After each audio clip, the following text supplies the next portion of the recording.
Notre feu sacré aujourd'hui s'appelle Philippe Dur. Il dessine et fabrique des voiliers racés, restaure les vieux bateaux, gagne des courses sur toutes les mers du globe. Qui est ce seigneur du lac, aux yeux embués de brume quand il évoque le Léman? Bonjour Philippe. Bonjour Viviane.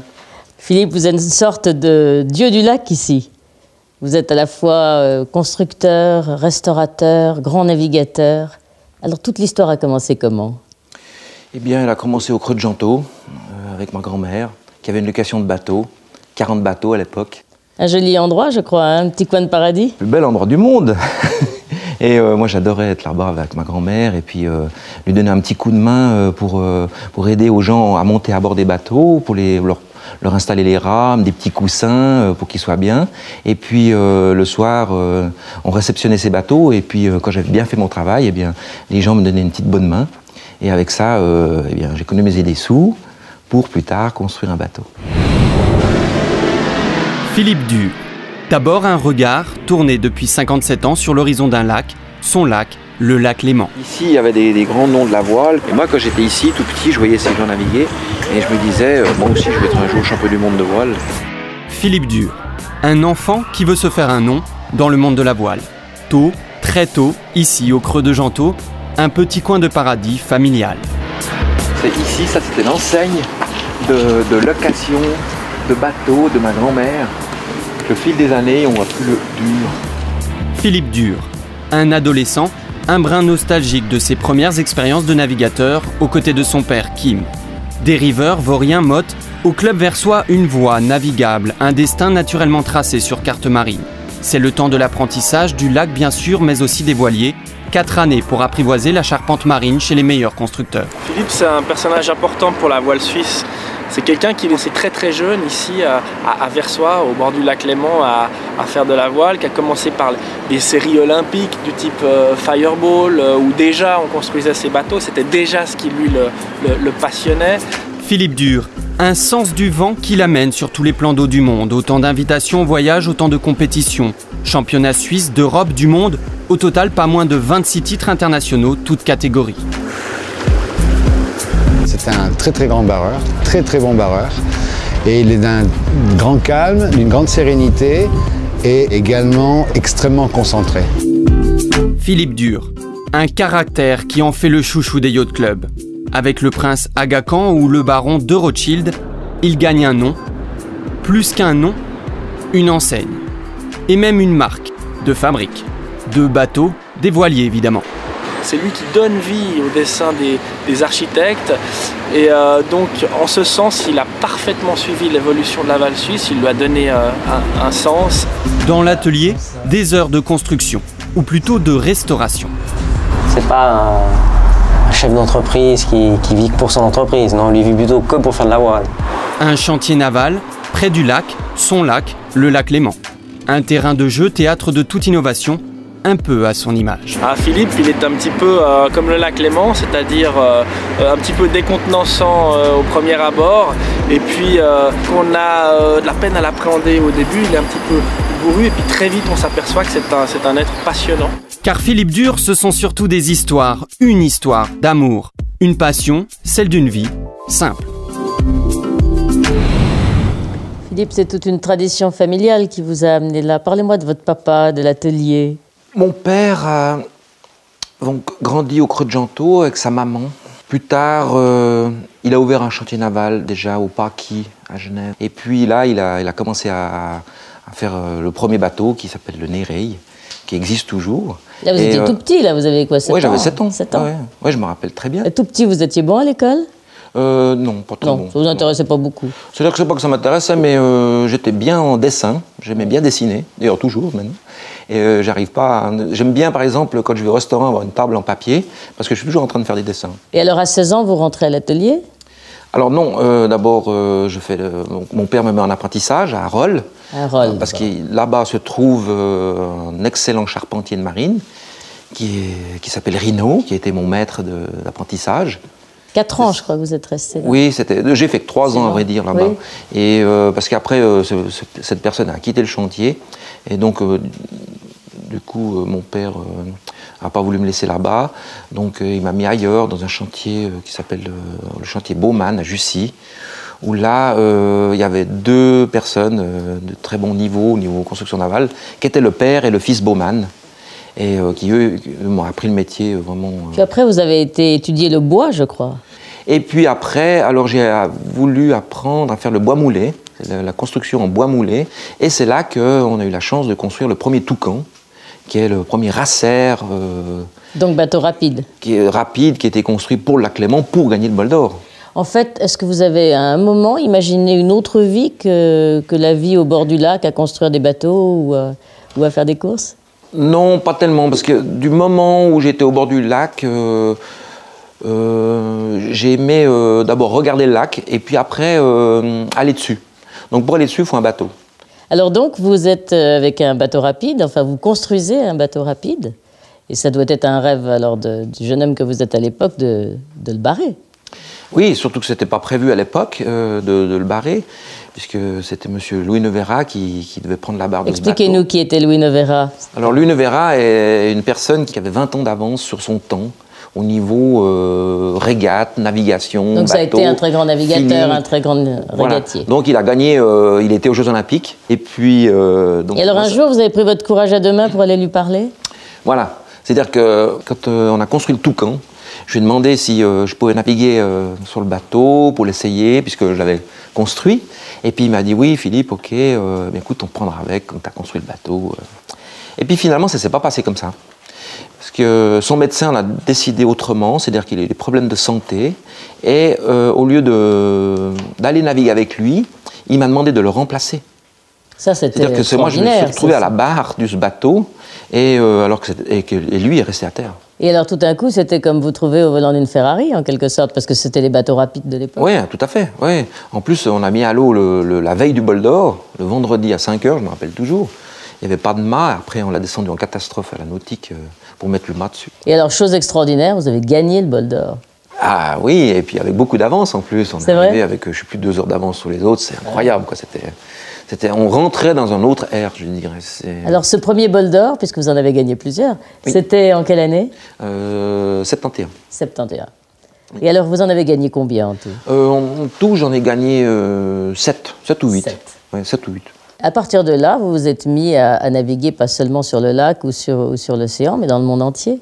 Vous êtes parti sur toutes les mers. J'ai navigué à peu près sur toutes les mers, oui, effectivement, comme l'Atlantique. Vous êtes parti en Australie, aux États-Unis. En Pacifique. La régate, c'est vrai que ça attire.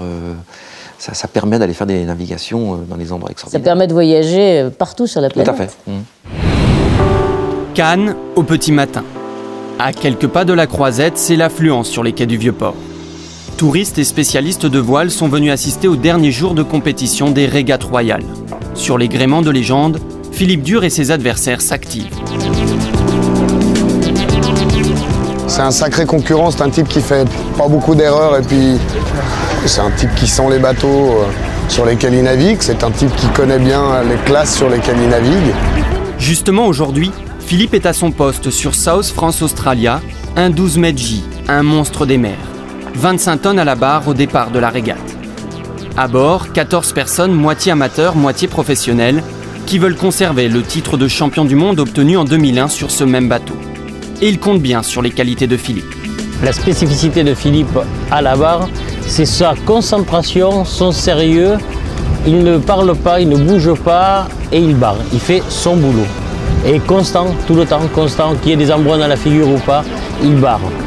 C'est une grande qualité en finesse de barre, dans le potentiel qu'il a à rectifier une chose qui ne va pas bien, le faire instantanément et toujours dans le calme. Et surtout quand il regarde notre bateau, quand on est en position où il faut dégager l'autre, Philippe regarde ses voiles, il regarde l'autre barreur et dans son regard il y a marqué « tu es mort ». Et il passe. Et c'est vraiment un gagneur, c'est un battant et un gagneur.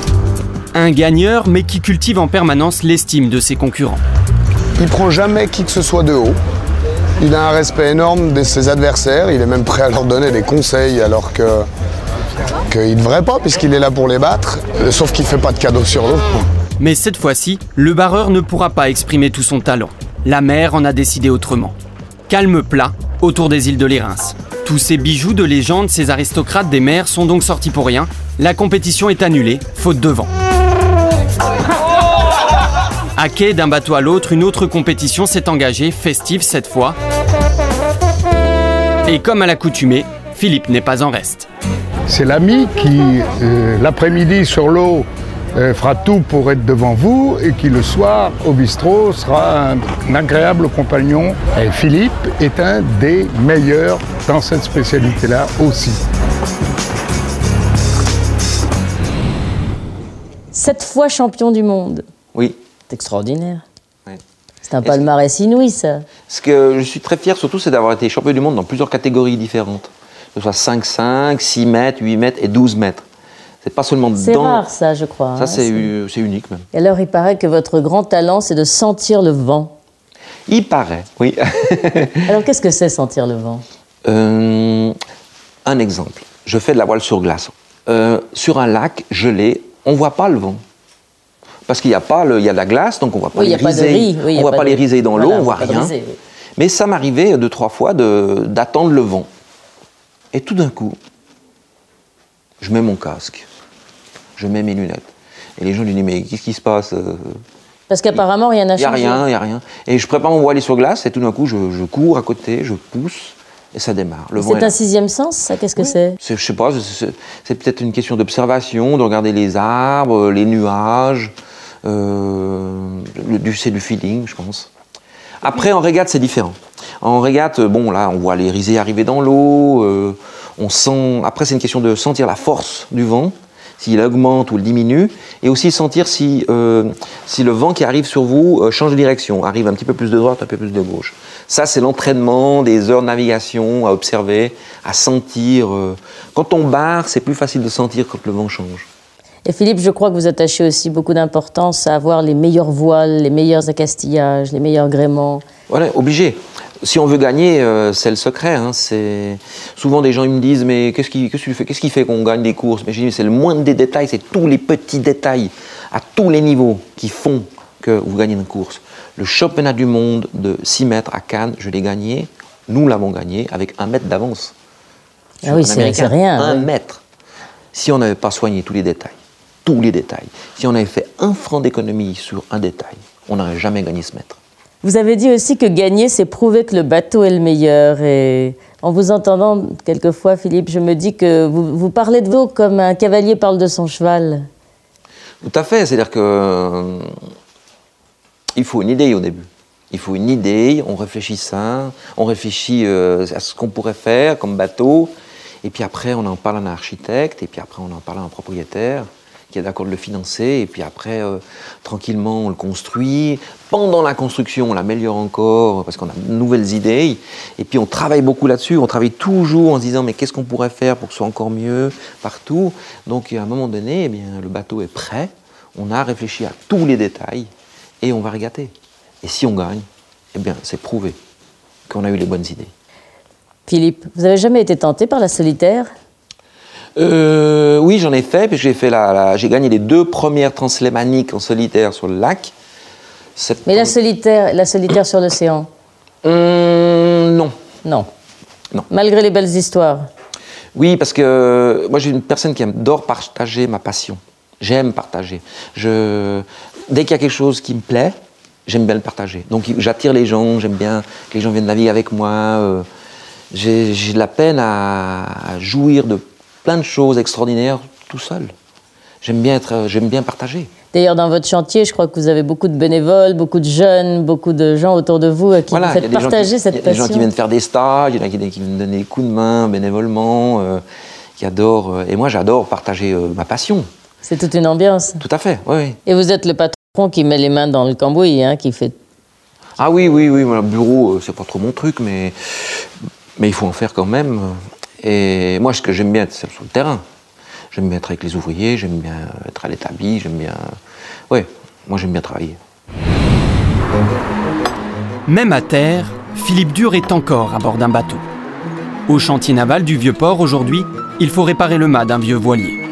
Et le chef d'entreprise est le premier à s'activer au milieu des établis, tournevis et autres rabots. Un chef d'entreprise pas comme les autres. C'est pas un patron super directif. Il va dire quand ça va pas, mais il va jamais s'énerver. Donc, des fois même il s'énerve pas. C'est pas la vie d'usine, quoi. C'est vraiment un travail familial, je dirais. Et tous les jours, on apprend quelque chose et tu peux toujours lui piquer sa connaissance. C'est la crème des patrons. Des gréements en bois aux multicoques en composite, en passant par les bateaux de compétition, en 30 ans d'activité, Philippe a su évoluer avec les matériaux. Je pense qu'il est exigeant pour lui-même, mais toujours que ça soit le mieux possible. Un goût pour l'excellence qui lui vaut le prix 2005 du meilleur artisan genevois. Une exigence héritée de son père. Oui, c'est-à-dire que quand j'avais 14-15 ans, jusqu'à j'ai commencé l'apprentissage sur le bateau, mon père il m'avait construit un petit atelier qui est là au plafond. Je montais avec l'échelle et puis je construisais mes bateaux là-haut, les Fireball à l'époque.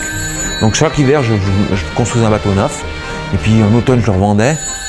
Puis avec l'argent, excuse-moi, il y a le téléphone.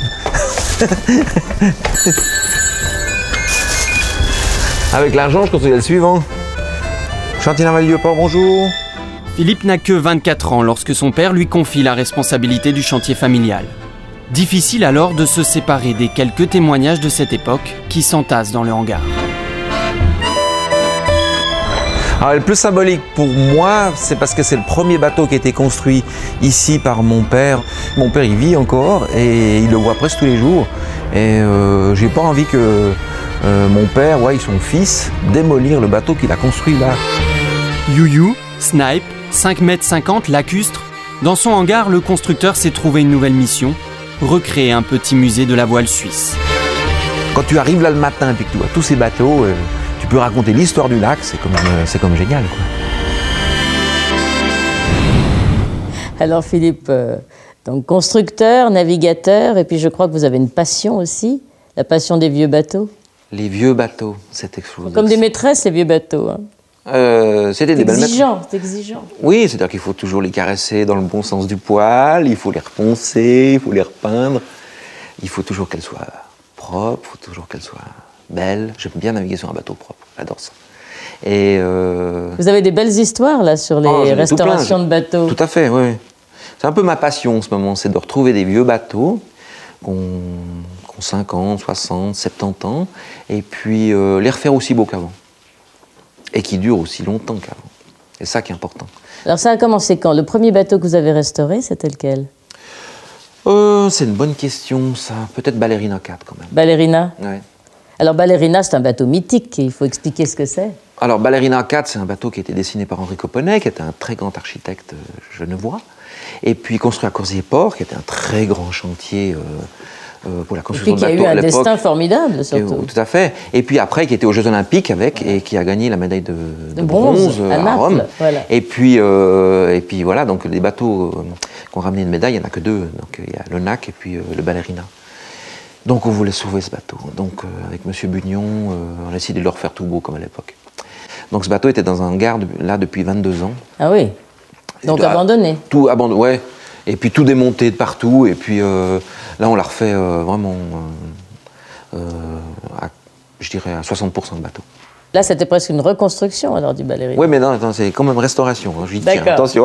Et ça vous a valu un grand prix, le Grand Prix de l'Artisanat en 2005. Oui, tout à fait. Donc et là, alors ça, c'est une autre distinction. Donc il y a une belle émission qui a été faite sur la restauration de ce bateau. Et puis là, je pense que ça a dû flasher quelques personnes sur ma passion de restaurer ces bateaux. Et puis là, j'ai eu la chance de recevoir ce prix extraordinaire qui est meilleur artisan de Genève, dans le cadre de la construction navale. Ça, c'est un très beau prix. C'est un beau prix. D'ailleurs, j'ai été très ému quand j'ai reçu ce prix. Et je leur ai dit assez rapidement, quand tout le jury est arrivé au chantier pour m'annoncer la nouvelle, j'ai dit, ah ben vous savez, c'est fantastique. Pour être champion suisse, il faut 10 ans. Pour être champion du monde, il faut 20 ans. Pour être le meilleur artisan dans son métier, il faut 30 ans. Eh ben ça fait 30 ans aujourd'hui. C'est beau. C'est la reconnaissance. C'est la reconnaissance et c'est vrai qu'il n'y a pas eu que le jury qui a décidé, il y a aussi mes collègues qui ont d'autres chantiers, qui ont dit, mais écoutez... Donc vos concurrents, en quelque sorte. Bon, il y en a qui disent concurrents, moi j'aime bien dire collègues. Oui, c'est bien. Et qui ont aussi appuyé pour que je reçoive ce prix. Donc c'était une unanimité autour de vous. C'était de la reconnaissance, c'est génial. C'est vrai. Alors le Ballerina n'est pas le seul bateau que vous ayez reconstruit ou restauré, puisqu'ensuite vous avez eu une grande aventure avec un bateau que vous avez récupéré au Guatemala, je crois. Oui, exactement, le bateau Elena, 1913. Alors un autre amour. De nouveau, donc bon, l'idée de départ, c'était de restaurer un vieux bateau. J'avais envie de restaurer un vieux bateau. C'est l'histoire d'un rêve, celui de deux marins, Alain Linder et Philippe Dur, qui un jour ont fait la rencontre d'un vieux gréement. Un bateau presque centenaire, Elena. Un ketch hauturier de 18 mètres, objet de toutes les attentions. Et puis là, quand il y a une fissure comme ça, alors j'aurais tendance à gratter de nouveau. Car lorsque Alain découvre pour la première fois le bateau au Guatemala, il ressemble à ça. Après des années de bourlingue, Elena est à l'abandon, amputée de ses mains. Le plaisancier est transporté jusque dans la campagne genevoise. 2 soirs par semaine, sous ce hangar fragile, Philippe et ses amis, tous bénévoles, démontent puis restaurent le voilier, pièce par pièce. Philippe, c'était le moteur et il a cru en nous. L'engagement de Philippe fait qu'on ne pouvait pas abandonner. Quand on a quelqu'un de sa valeur, il a fait environ 8000 heures de bénévolat pour nous. Et de la part d'un patron de chantier naval, ouais, à ce jour, j'en reviens encore pas. 10 ans de travail, de patience et de précision pour redonner à ce petit bijou des mers ses caractéristiques d'origine. Un bateau, c'est long à faire. Moi, j'ai construit beaucoup de bateaux dans ma vie. Le jour où on sort du port avec, on oublie tout ça. On oublie. Tu oublies tout le temps que tu as passé. Tu sors du port, tu as oublié. Maintenant, c'est naviguer. C'est l'histoire d'un rêve, celui de deux marins, rejoints désormais par près de 70 bénévoles, récompensés de leurs efforts. Santé, bonne croisière, on dit. Elena, chef-d'œuvre d'élégance, peut à nouveau sillonner les mers de la planète. C'est important pour vous le passé, ne pas laisser mourir le passé. C'est pas laisser mourir, c'est laisser une trace sur cette terre. C'est garder les belles choses qui ont été faites à l'époque. À l'époque, ils faisaient des beaux bateaux quand même.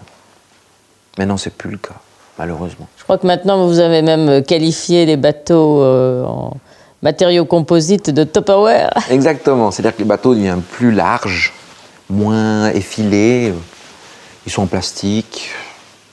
C'est différent, c'est leur retour aux sources, c'est essayer de vivre comme ils vivaient à l'époque, c'est essayer de naviguer comme ils avaient à l'époque, de régler, de barrer, ressentir les sensations qu'ils avaient à l'époque. C'est ça que j'aime bien. Et les autres projets, Philippe? Ouh là là, j'ai un grand rêve. Vous savez, quand on fait le tour du lac, chaque année, on voit plein de maisons au bord du lac qui ne sont pas habitées. C'est vrai. J'aimerais faire revivre une maison. J'aimerais refaire vivre une maison comme à l'époque. Imaginez-vous, vous retrouvez une vieille maison qui est abandonnée, de 1900. Devant, il y a un port. C'est le rêve. D'abord, on restaure la maison. Et puis, on la fait revivre.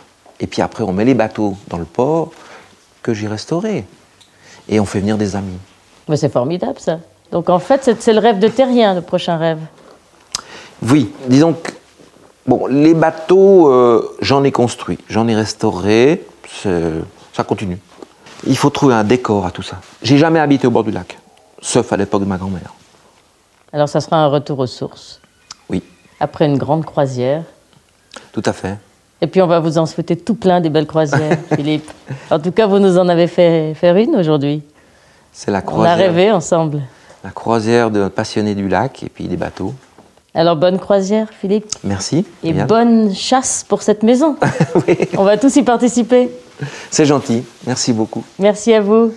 Et à bientôt pour d'autres aventures. Tout à fait. C'est pas fini. Jamais. Au revoir, Philippe. Au revoir, Viviane.